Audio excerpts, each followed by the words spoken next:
folks, so it's been a hot minute, but I've been getting a lot of requests just to go over some of the gear that I take with me when backcountry camping or just regular car camping.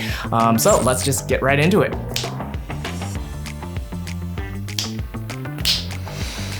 Editor. Yo, editor. What? You're supposed to edit the gear into my hands when I snap my fingers. Why?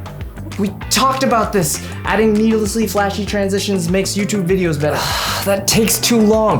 The gear is literally by your feet. You don't have to pretend, just pick it up. It doesn't look as cool. Oh my God. Just do it. Fine. Ugh.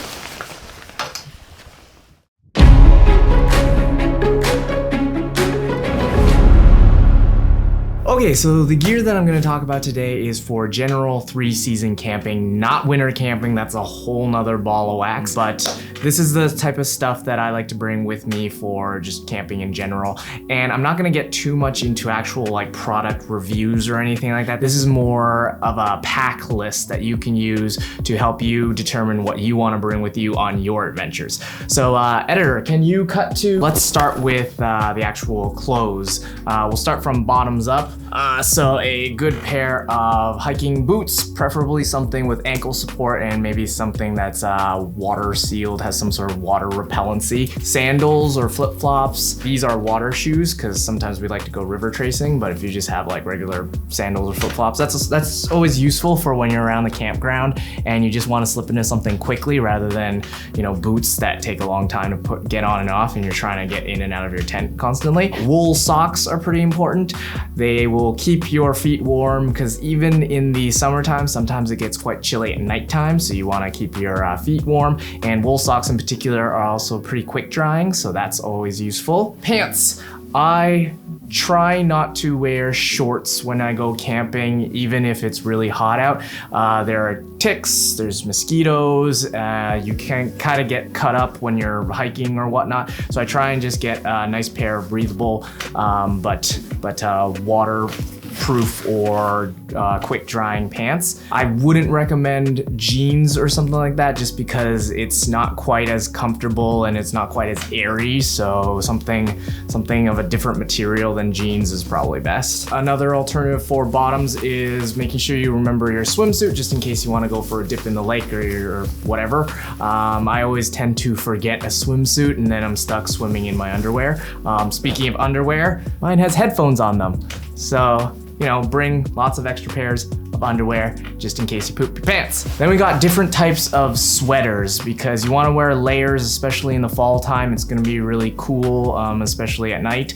But even in the summertime, sometimes, again, like nighttime is a lot Nighttime is a lot cooler than in the daytime. Thick sweaters with me, or something just with lots of pockets, or something that, you know, is packable. So this one like folds down, can compress into like a very small size. So you can have it on you, but like it doesn't take up a huge amount of room. Whenever you're just chilly, you just take it out.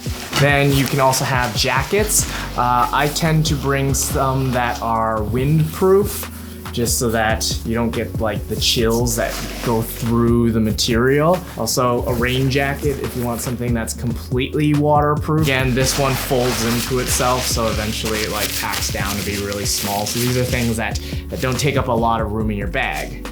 And then of course hats, like baseball caps and such to keep the sun out of your eyes, or something nice and warm for, you know, keeping your head warm in the chilly night times. Editor, let's try this again. When I snap my fingers, you're going to edit the clothes onto me, okay? Yeah, sure, whatever. All right, let's do this. What the? Okay, so we'll start with, you know, a backpacking bag. There are various sizes you can get. Mine is actually pretty small. Mine's a 50 liter, but you can get anywhere from 50 liters to 85, 90, or whatever. I think a sweet sort of middle ground is somewhere in the like 75 range. I'll strap this. You'll need a tent. You can go with however many people you have, so solo tent, 2-person tent, 3-person tent, 4-person tent, whatever. Something to go along with your tent. is optional, but this is called a footprint. Basically, it's like a tarp or something that goes underneath your tent to protect your more expensive tent fabrics from like the dirt and the rocks and things from like ripping it and getting it dirty and all that. So a footprint, optional, but there you go. You can also have like smaller bags. So you know how I was talking about having jackets and things like that, sweaters that can kind of fold down and be compact. So this is actually a day bag. So instead of carrying my giant whole backpacking bag, this one unfolds. See, so this unfolds and becomes its own backpack with the straps and everything. So if you just want a day bag, you just want to carry like a couple things for a hike and you can leave everything else with the tent, then having a day bag is also useful. Over here, we got water bottle. I always like to use reusable water bottles that you can just fill up there. If you're backcountry camping, having an axe to help with cutting wood. I have a whole episode based on like making fires and where you're allowed to actually make fires and where you're not, and where you're allowed to actually cut wood and not, because a lot of people just assume anytime you go camping, you're allowed to like cut down the trees around you and just start making a fire, which is totally not the case. You have to make sure you're actually allowed to, which is usually certain types of backcountry camping. And then you want to bring a whole bunch of like extra batteries and things for your different electronics, whether it's your cell phone or things like your all-important headlamp. So this is my headlamp right here, and editor, turn the lights back on. Okay, you're also going to have a sleeping bag, preferably something that can get all compact and all that. So this is my sleeping bag in here. You'll also want a pillow. So this is my tiny little pillow here. So it's just an inflatable one. So once you blow it up, a sleeping pad. So this also inflates into like a little mini mattress type of thing. Mine's an ultralight. Most of them are going to be a lot bigger than this, but mine are designed for like backcountry camping where you have to carry it for very long periods of time. For anything inflatable, it's also important that you try not to use your breath, because your breath has a lot of moisture and heat in it, and when you're blowing into these things, they tend to mold on the inside. And the thing is, a lot of them will come with like mold resistant coatings and things like that, but they always wear off after a certain amount of time. So that's when you can look into things that help you inflate these things, like sometimes they have just like pumps and stuff like that. So I actually have like a little electronic inflator. I haven't taken this out in the field yet. This is brand new, but it has all sorts of like different attachments. So you can find whichever one fits with your sleeping pad, your pillows, or whatever it is that you need to inflate. If you use different things like that, it doesn't require you to actually use your breath, and therefore it's probably not gonna mold on the inside of it. Pack towel, so pack towel is just a towel that's just a lot smaller than your standard towel, because again, you need to save a lot of room in your bag. Another important thing is going to be whatever you're gonna use to cook your food. So I have a couple options here. So obviously if you go to a campground, some of them are going to have fire pits that actually have like grills on top of them, but it's still not very easy to cook over like a legitimate campfire, I find. So I use little things like this. So this is just a tiny little cooking stove, so you can put wood in there and then light your fire, and it has like little trays that go on top so that you can cook over a controlled fire. Or you could go the classic route of a gas fire, isobutane fire. So you'd have something like this. It would attach to a gas can like that, and then you can cook over a little fire that sparks up on there. And of course, in order to start those things, you need to be able to start your fire, right? Lighters, fire starters, matches, whatever, and get your fire started, right? Really? Really, editor? You're gonna set me on fire?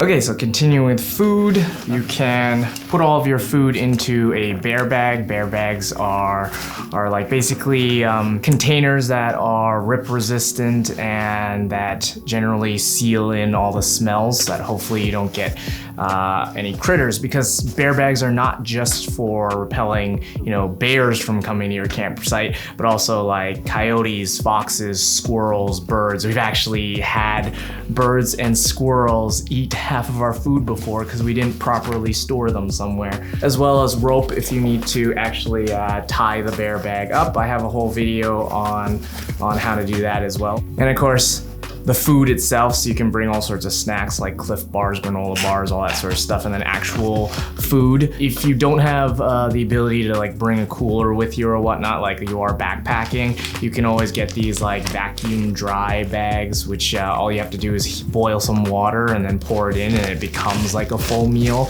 And these are also compact, so you can always do stuff like that.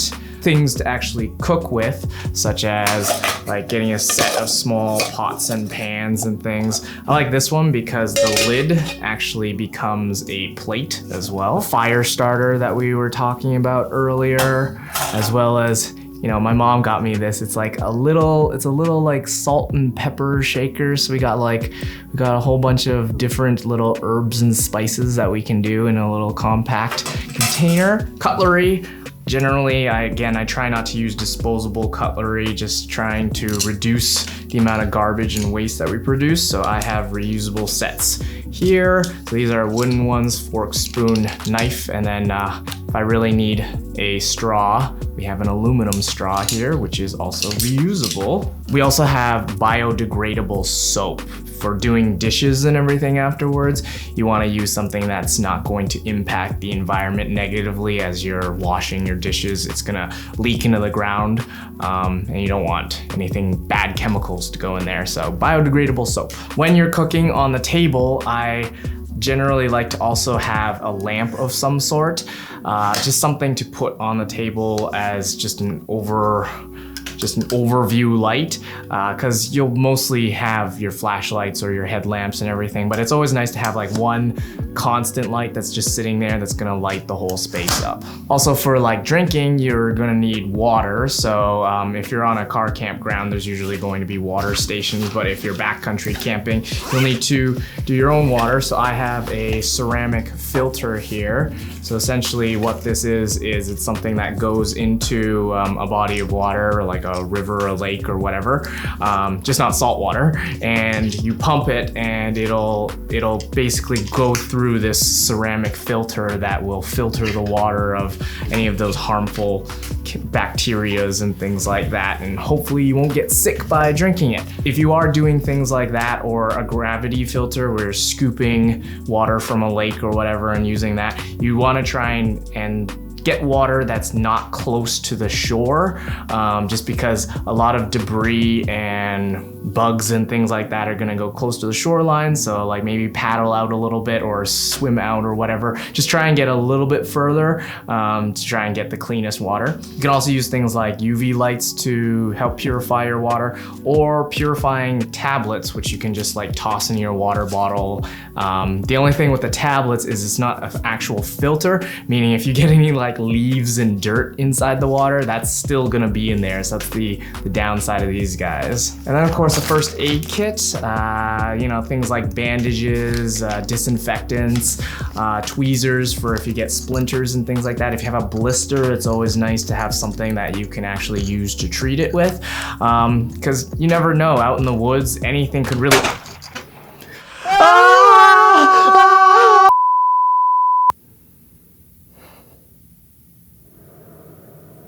Okay, I admit, I went a little too far on that one. So moving on, multi-tools are always important. I find that it's always nice to have something with like pliers or a little like screwdriver or whatnot on it.